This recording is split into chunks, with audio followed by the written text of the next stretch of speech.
Olá pessoal, tudo bem? Professor Piche apresentando mais uma aula de Física Básica direcionada para o ensino médio. O nosso tópico de trabalho hoje refere-se aos princípios básicos da ótica geométrica, que complementa a aula anterior, já que nós trabalhamos com a introdução à ótica geométrica. Então, para você entender a ótica geométrica, nós temos que analisar primeiramente essa figura aqui, onde ela permite dois tipos de visões. Essa aqui, turva, ou na linguagem popular, embaçada. Essa daqui nítida e mais próxima aqui nítida da mão do rapaz. O que leva a esse tipo de imagem? Quais são os tipos de meios, quais são os tipos de lentes que nós iremos analisar nessa situação? Então, toda essa figura aqui, ela vai sendo amarrada com os conceitos trabalhados na aula anterior, mas os conceitos serão trabalhados nessa aula e na próxima, tá ok? Então, vamos continuar aqui. Então, o que seriam os princípios básicos da ótica geométrica? A ótica geométrica, fazendo um pequeno lembrete aqui, ela estuda o comportamento da luz nos diversos meios materiais, sem considerar a natureza da luz, ou seja, a sua natureza. Então, nós não iremos considerar aqui a natureza da luz. Aqui nós estamos simplesmente analisando no processo de ótica geométrica, ou seja, quando você for analisar a natureza da luz, já seria ótica física. E para isso, para você entender toda a complexidade que leva à visualização nítida dessa vela, a iluminação que ela proporciona no meio, ou seja, os tipos de meios que você irá analisar que a luz irá se propagar, nós iremos ver a partir de agora. Então, nós começaremos aqui com a nomenclatura adequada desses meios, que são chamados de meios ópticos. Então, para entender os fenômenos ópticos aqui, é necessário conhecer o caminho que a luz percorre, verificar como ela se propaga e como ela se desvia ao passar por determinados meios. Para isso, é fundamental estudar os meios onde a luz se propaga.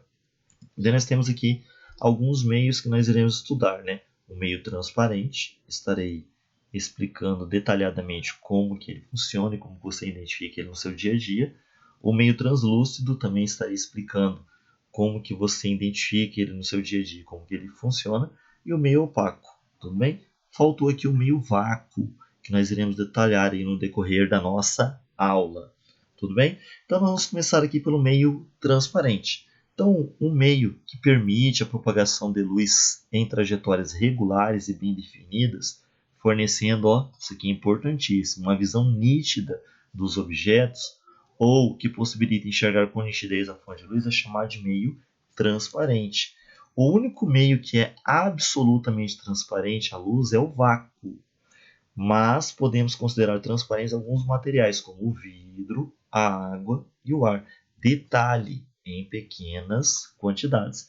Que nessa figura aqui ela traz um pequeno pedaço de vidro, ou seja, uma pequena quantidade.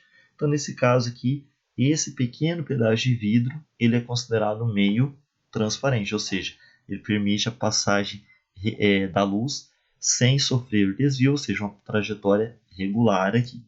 Daí nós temos aqui um meio translúcido. O que seria esse meio translúcido? É um meio em que a luz se propaga em trajetórias irregulares e indefinidas, não permitindo uma visão nítida da fonte de luz ou de objetos através deles. São chamados de meio translúcidos. O vidro fosco, a água turva, o papel de seda e o nevoeiro são alguns exemplos de meios translúcidos. Aqui nós temos essa figura que exemplifica bem isso. Você consegue visualizar o que está do outro lado desse elemento aqui, só que não é de maneira nítida. Por isso esse elemento é classificado como meio translúcido. Então aqui a luz ela sofre aqui desvios em trajetórias irregulares ou indefinidas aqui. Por isso você tem essa visão turva ou não nítida do objeto que está do outro lado aqui. Os meios opacos eles impedem a propagação da luz em seu interior, não permitindo a visão dos objetos ou da fonte de luz através deles. São denominados, então, meios opacos. São exemplos de meios opacos: paredes, portas, chapas de metal e caixas de papelão. Aqui nós temos um exemplo, né? O meio opaco não permite que a luz o atravesse, né? Então nós temos aqui a madeira, nessa janela aqui de madeira, ou porta de um armário, né? Dependendo da situação que você for analisar. Então aqui você não vê através dele. Então, isso aqui é chamado de meios opacos. Daí nós temos aqui os princípios da ótica geométrica sendo complementados. Então, quando a luz se propaga em meios homogêneos e transparentes, pode-se observar 3 princípios da ótica geométrica que são fundamentais para a compreensão de muitos fenômenos. São eles o princípio da propagação retilínea da luz, o princípio da independência dos raios de luz e o princípio da reversibilidade do raio de luz. O princípio da propagação retilínea da luz, ou então no meio homogêneo e transparente, a luz se propaga em linha reta. Essa propriedade ela pode ser verificada na fotografia a seguir. Então você tem aqui a câmera escura, que é um dos instrumentos ópticos utilizados para comprovar que a luz se propaga em linha reta, ou seja, a imagem do objeto, devido à propagação retilínea da luz, se forma de maneira invertida em relação ao seu posicionamento. Outra situação também que você pode verificar que a luz se propaga em linha reta é a projeção de sombras, né, ou penumbras. Então isso aqui é uma verificação que no meio homogêneo e transparente a luz se propaga em linha reta. Tudo bem? Continuando, aqui nós temos o princípio da independência dos raios de luz, ou seja, é possível enxergar 2 objetos ao mesmo tempo, porque os raios de luz emitidos por eles se cruzam sem que ocorram mudanças na direção de propagação. Ou seja, você tem aqui esse feixe de luz e esse outro feixe de luz, eles se cruzam, um passa pelo outro e depois cada um segue seu caminho como se nada tivesse acontecido. Daí nós temos aqui outras situações dos holofotes aqui, né? Você tem os raios aqui de luz se cruzando, os feixes de luz se cruzando, e após esse cruzamento, cada um segue a sua direção original como se nada tivesse acontecido.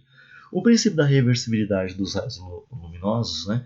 Então aqui nós usaremos 2 exemplos para evidenciar o princípio da reversibilidade de luz, de acordo com o qual o trajeto seguido pela luz independe do sentido de propagação.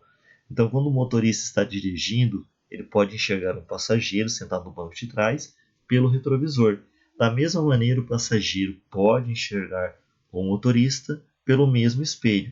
O porteiro de um prédio enxerga um motorista chegando de carro pelo espelho fixado na lateral do portão, e o motorista também pode enxergar o porteiro pelo mesmo espelho. Isso aqui também você pode encontrar em academias, né? Já que academias têm muitos espelhos na parede, até para dar uma sensação de ambiente maior. Mas aqui nós temos esse exemplo clássico aqui, né? O passageiro consegue visualizar o motorista através desse retrovisor e o motorista consegue visualizar o passageiro através do mesmo retrovisor. Então, isso aqui é o princípio da reversibilidade. Inclusive que essa figura tem uma nitidez melhor, né? Para você visualizar essa situação. Para finalizar aqui, nós vamos fazer a identificação de sombra e penumbra. O que seria sombra? Então, os efeitos de sombra e penumbra são estudados pela ótica geométrica e explicam alguns fenômenos naturais, como os eclipses, principalmente. Então, a sombra e a penumbra são determinadas pelas características da fonte de luz, das dimensões do objeto opaco, ou seja, o obstáculo, e da distância entre eles. A sombra é formada quando se utiliza uma fonte de luz pontiforme, um único ponto emissor de luz, e a distância entre o objeto e o anteparo é pequena, comparada à distância entre a fonte e o objeto. Nesse caso, a formação de um cone de sombra, tudo bem? E nós temos aqui o obstáculo, aqui uma fonte de luz. Nesse caso aqui, a fonte de luz extensa ela produz tanto sombra, que é uma região que não chega a luz, quanto penumbra. Ao contrário, se ela fosse uma fonte de luz pontiforme, você teria só o cone de sombra.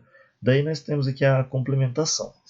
Então a penumbra se forma quando a fonte de luz é extensa, ou seja, vários pontos emissores de luz.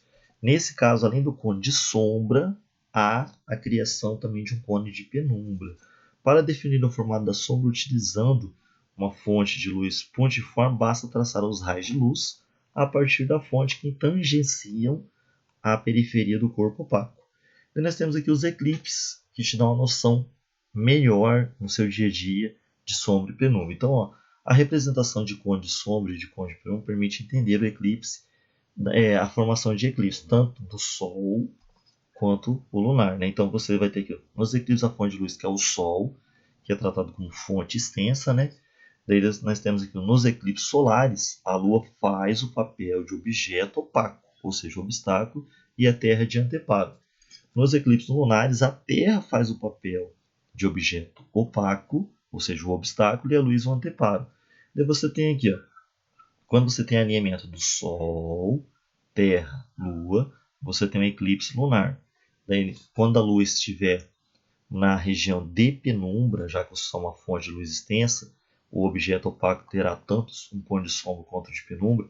Se aqui fosse uma fonte de luz pontiforme, só teria o cone de sombra.